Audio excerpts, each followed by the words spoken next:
So Arne Slot has done something that Jurgen Klopp could not. He's won his first game in charge. A 2-0 win at Ipswich. Herr Klopp, by the way, was a 0-0 draw at Spurs. And after the first 45 minutes, you wondered, what kind of Liverpool is this going to be under the new manager? But then I think we saw exactly what we were getting in a very good second half. Hello, everyone. My name is Mark Donaldson. Delighted to be joined by Janusz Michallik and Miguel Echegaray. Let's get to the action at Portman Road. Janusz Michallik, let's start with the first half, and the new boys frustrated Liverpool and Arne Slot very well. What impressed you most about how Ipswich played in that opening 45 minutes? What impressed me at the end of the day, nothing really. We've seen this coming. We've seen this coming. I knew the second half was coming. Easier to say that now, but obviously, you know, they've pressed well in the first half and made it difficult for them. Look, if you Liverpool, by the way, after these first games, we saw that with Manchester United. We've seen it with Liverpool. I don't look at the starting 11. I don't look at the style of play in the first game, especially after massive European and South American competitions, right?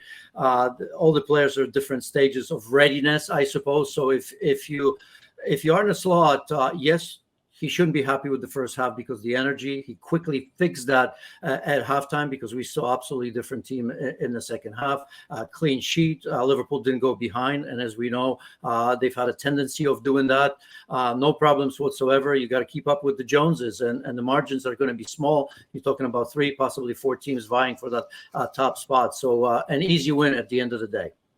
Yeah, Luis Miguel, second half. Let's get to that because Liverpool were outstanding. Was that because they upped their game, Ipswich started to tire, or they got a kick up the backside at halftime from the new coach?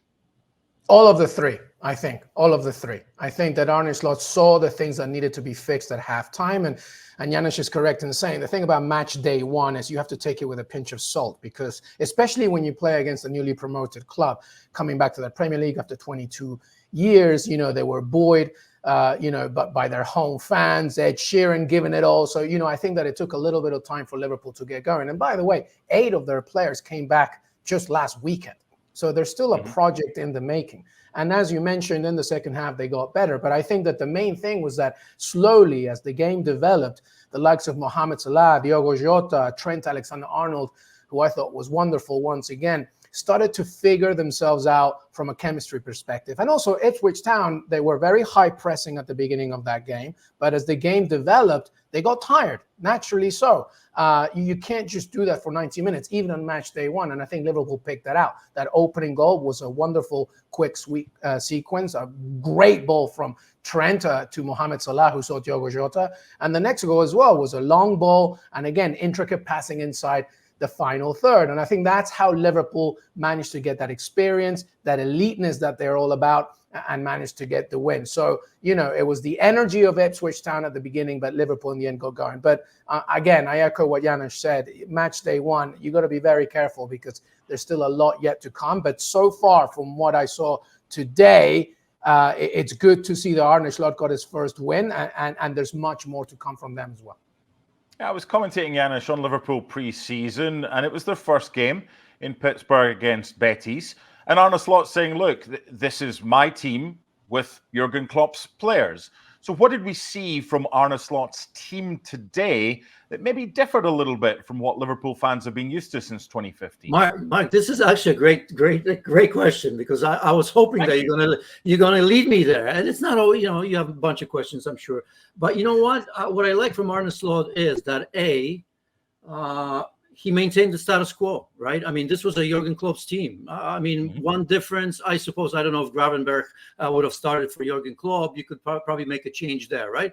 Other than that, I think it picks itself. There was no recognizable or different pattern of play. There really wasn't, aside from maybe the unnecessary build-up from the back to the midfield, especially in the back. With that high-pressing Ipswich Town in the first 20 minutes, it's as if they almost always wanted to go back when there were outlets to go forward. So that one part. And the other part, I think maybe the inverted fullbacks, which didn't work well, and it was changed in the second half, or at least it seemed to me that both Trent and Robo stayed wide.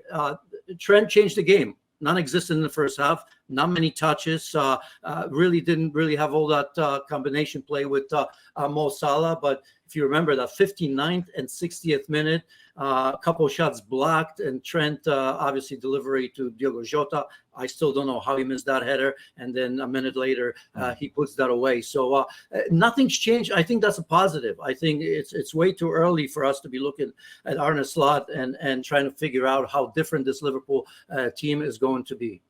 If I just add one, I think that we'll see a slightly different, for the good part, Mohamed Salah. Now that he's become the most the top goal scorer on opening day in the Premier League and in Premier League history, obviously we know that the goals are going to come. But I think that what we're going to see, because of Arne Slot's system and the way that he likes to do this intricate passing, and as Janusz mentioned, maybe the midfield will be different, but Mohamed Salah will probably be more of a creator this season. He will be looking to adapt himself to become more of a pass. Obviously, he's always been that, but I think there's going to be a bit more of a freedom now. I mean, I like the way that he moved specifically in that second half, and obviously a lot has to do with the way Diogo Jota was complimenting him. But I think that this season, as he gets older as well, Salah's going to be a little bit cleverer, and he's going to be looking more for his teammates as opposed to trying to do it all himself, which has happened in the past. So that's going to be a big plus for him, I think. I thought the substitution was interesting because Cody Gakpo came on, not for Luis Diaz down the left-hand side, but for Diogo Jota. And as you quite rightly said, Janusz, earlier, look, week one, it's no diagrams on a scorecard. It's get the 3 points on the board. Not everyone right now is 100% fully fit. Going forward, especially with Darwin Núñez not selected to come on, he was an unused sub today. What do you think is Liverpool's best front three, specifically in the striking position, or front four? And does Darwin Núñez get himself involved regularly from the start, or does he prefer the movement of whether it's Jota, Gakpo, and Luis Diaz coming from the left, Janusz? Well, I actually think that, and I hope that Gakpo is going to be playing on the left-hand side, just as he did for Holland European Championships. We all know that that's where he played at PSV. That was his preferred position under Jurgen Klopp. He almost never found himself there, often in the midfield. So I think that he's going to play in his natural position. Luis Diaz, as we know, and Mark, you probably commentated on a couple of those games, was good in the preseason. I mean, late in the preseason, couple of goals. But I still think that wasn't enough. I was actually surprised that it happened. I understood it because Jota has had injuries. He's been so prolific, even with all the injuries. Every time he steps into the team, either from the start or from the bench, he scores a goal. Or creates opportunities. I think he could be the next Bobby Firmino, right? I mean, not your natural number 9, but that movement that you've mentioned, I think it's positive. I hope ultimately that Gakpo is going to get that chance early in the season on the left-hand side. For Darwin Núñez, it's going to be a fight for him, I think. But look, it's Liverpool. It's many, many big competitions. There's going to be rotations. And I've got a feeling that these players are going to have to put up with that and understand it, that this is going to be a massive rotation in the front three, with the exception, of course, of Mo Salah. Luis Miguel Gravenberch played alongside Alexis McAllister. It was a kind of 2, it was a kind of 3 if one would drop back. They've had that bid for Zubimendi, rejected. That ain't happening. He's turned down the move to Liverpool. Arne Slot saying yesterday he's ideally not finished with signing. Is there one specific area? Is it that defensive midfield area, that number 6, that Liverpool and Arne Slot are still needing and looking to strengthen? Yeah, I think that's the place to do it, because if we're talking about a long season, one where Liverpool has to play in multiple competitions, one where possession is key, but also, trying to defend it as soon as you lose the ball, one where you're focusing on a front 3 or a front 4 line. And as you mentioned, if you have this sort of, attacking double pivot with McAllister going forward and Gravenberch trying to push the ball forward, you're going to need some kind of strength there. McAllister, is an interesting player because I follow him a lot as well for the Argentinian national team. And he does different things for Scaloni as he did for Jurgen Klopp, as he now is going to do for Arne Slot. And I think he's best suited supporting that front three line and even pushing forward. He almost scored a goal in that second half. I think Arne Slot is going to need somebody in that midfield, that six that can keep it simple, but that can also, support that defensive light. By the way, Jarell Kwanzaa was wonderful today, and it's great to see his development as well. But I think that's the one piece that I think Liverpool needs, because if you're going to lose players during the season, which is going to happen through injury, suspensions, multiple competitions, you still need that stoic, defensive sort of mind-setting, simple architect like number 6 in the midfield to allow all that wonderful creativity going forward. So yeah, I would focus on that position for Slot before the end of the transfer window. Kwanzaa had a really good preseason, started all the games, only lasted 45 minutes in this one. A little muscle injury meant he was replaced by Konate for the second half. So hopefully it's not too seriously. Janusz, Trent Alexander-Arnold, it was a tough season for him last season. He spent some time in midfield, injuries. He spent some time at right back. If he can stay fit and play the role that Arne Slot wants, and he said he's a right back who can play in midfield and get forward. We now know with football these days, and when you played as well, it's not just a case of this is a 4 at the back. We've seen the right backs get forward. How key could Trent be for the way that Arne Slot wants to play this season? One of the most, if not the most important player there. And that's why this whole project is so important, right? Because this win goes a long way. If you look at Liverpool, they don't have a formidable start to the season, right? So this project, think about that, because, you're talking about Trent. They have, I got to look, United's there, but Brentford, Forest, Bournemouth, Wolves, and Palace before they look at, I think, Chelsea and Arsenal. So if they started well, because in a way, Arne Slot and Liverpool have to convince not just Trent, but most importantly him, but Mo Salah and Van Dijk, that this project is worth staying for and continue, right? And although we can make a case here that in my opinion, there's zero chance that they're going to keep all three, simply because I think it's going to take a lot of money. If you look at Salah at 32 and Van Dijk 33, okay, you can sacrifice someone. I think it's for another program, which one, right? But I think Trent at the age of 25, his leadership already and what he means to Liverpool, being a local boy, I think it's super important. So obviously, if he's going to be inverted, if he's going to come in the midfield, if he's going to get involved in the attack like he did at his best a couple of seasons ago, I think it's key. And the early season and the way Arne Slot puts this team together is going to be important. I think it's vital, absolutely vital, that Trent Alexander-Arnold plays a good season for Liverpool and stays with Liverpool for the foreseeable future. And that's the key, Luis Miguel, because he's out of contract next summer. Real Madrid have been linked with the player. Of course, if Real Madrid come knocking, it doesn't matter which team you're at, you're going to listen to them. Janusz has suggested that Trent is probably more important for the longevity of the football club than Mohamed Salah and Virgil van Dijk, who are also out of contract. Would you kind of give him what he wants, or can you give him what he wants if he wants to try something a little bit different and maybe go abroad? I would give him what he wants, because I echo Janusz, and I'll go even further. I'll confirm it. I think that at this point right now, Trent Alexander-Arnold is Liverpool's most important player.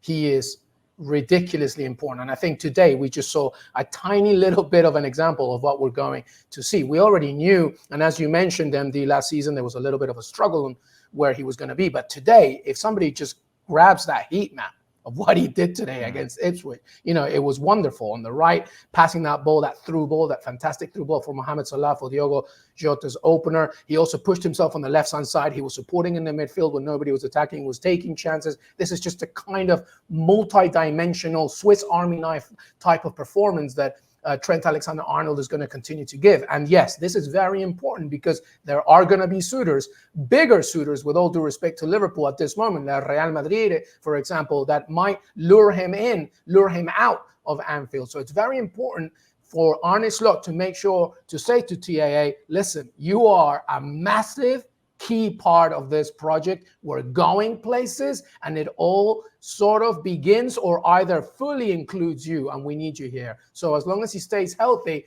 I believe that Trent Alexander-Arnold needs to remain the priority for Liverpool. But another wonderful performance today, but it's match day one. Let's see how it goes. But he's a tremendous talent. I'm a big fan.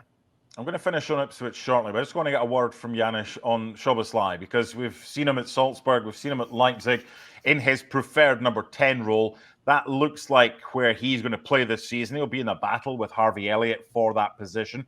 What did you make of his performance in the more advanced role today, Janusz? I want to see his identity. It looks to me that so far he's almost like a complementary player to Liverpool. And I think in that midfield, which is vital for any team, but for Liverpool in particular, it's a little bit different, I suppose, under Slow, because it's more of a 4-2-3-1 than it was 4-3-3. But I think he needs to take responsibility on his shoulder and show it to us that he can decide matches. And of course, today he was involved in the second goal very much, right? That through ball combination play with Mo Salah was very, very good. We saw that early last season, but it faded away. Yeah, there were injuries here and there and all of that, but I think, Szoboszlai came in to Liverpool as one of those players I felt that was going to change that midfield. In other words, that he was going to be, if not pulling the strings, he's going to be one of those players box to box that influences games more often than not. And we haven't seen that just yet. Today, we saw glimpses of that. It's early. Hopefully, and now after European Championships, when he finds the rhythm, we're going to see that. Because for me, looking at that midfield, even today, it's still a massive puzzle, and I'm not all that comfortable just yet. LME, you were talking about the number 6, which I think is absolutely needed. Somebody very, very experienced, somebody that distributes and runs that midfield, but also is capable of protecting the back four. And right now, there's a number of players that kind of can do it. We look at Curtis Jones, been playing there, but not really it. McAllister, you have to sacrifice him. So with Szoboszlai right now, as you said, in that advanced role, I want to see him kind of, making sure, kind of that second goal. That's what I want to see more of, where he decides and he runs that midfield. And you always feel that he's going to find somebody, because in front of him, he's got 4, 5, 6 very good players. I want to end with both of your thoughts on Ipswich, hopefully more positive from Janusz than we had right at the top. I didn't mean this. I know you didn't. And, well, I'll tell you someone we did know, our dearly departed friend and colleague Paul Mariner. Wherever he's sitting with his glass of bubbles upstairs, would have been looking down, smiling. And I shared on social media a header that he scored, the winning goal against Liverpool. And for Ipswich to be back in the top flight after so long out, they were one of the first teams in the Premier League back in 92-93 is great. And Kieran McKenna's done a brilliant job. Now, LME, there's the plaudits. The problem is there's a big gulf between Championship and Premier League. We saw that last season. The 3 that came up all went down. Do Ipswich, out of the 3, Southampton and Leicester, have the best chance? Signing Sammy Smodics yesterday. They've got Calvin Phillips on loan, albeit he'll take a bit of time to get up to speed. Do they have the best chance of the 3 promoted teams to stay up the way they play under Kieran McKenna, LME? Let me begin by saying that we are in the Premier League era right now where the gap between the teams that are getting promoted and everybody else has never been bigger. And part of it is because of the money that's obviously circulates within the Premier League. And I'm not even talking about the big boys, but even the mid-table clubs. And as to your point, last season, all of them that went up went back down. And part of it is that because adjusting to the Premier League from the Championship is now a bigger mountain to climb. I do think Ipswich Town has the best chance out of those bottom 3, mainly because I'm that much of a believer in Kieran McKenna. I think he's a wonderful manager. He was a candidate for Manchester United's role if Eric Ten Hag wasn't going to go. A lot of great praise for him from not just other managers in England, but also around Europe as well. And I think it's very important for Ipswich Town to do 2 things. Number 1, be strong at home. And that doesn't necessarily mean you have to win every game. Just don't lose, especially against teams that you really have a chance at. And then the other one is, if you're going to lose away from home, number 1, don't do it every single time. But 2, be careful of that goal differential. Because once again, I see a season where the teams that are fighting to stay in the league are going to be fighting for scraps, for inches. And you have to make sure that you're strong away from home. They have talent there. And also in that first half, by the way, Liam Delap had a good chance to open the scoring. Omari Hutchinson should have taken that first choice with his left foot, who I'm a big fan of as well. They have some talent there. So the key is going to be when you play those teams that are around your vicinity, you have to get points. You have to do it. And I believe in Kieran McKenna. And as you mentioned, other players are going to come in. So out of those three, I think that Ipswich Town has a chance. But it's not far. It's not far off. Obviously, we have to see yet what Southampton and Leicester City do. But I'm a believer in Kieran McKenna. I think they can stay up. Yeah. I'm biased, because I'm of age that still remembers not only Paul Mariner, Mark, you know him very well. You wrote a book about him. But Murin, Tyson, and Alan Brazil and Garrett's.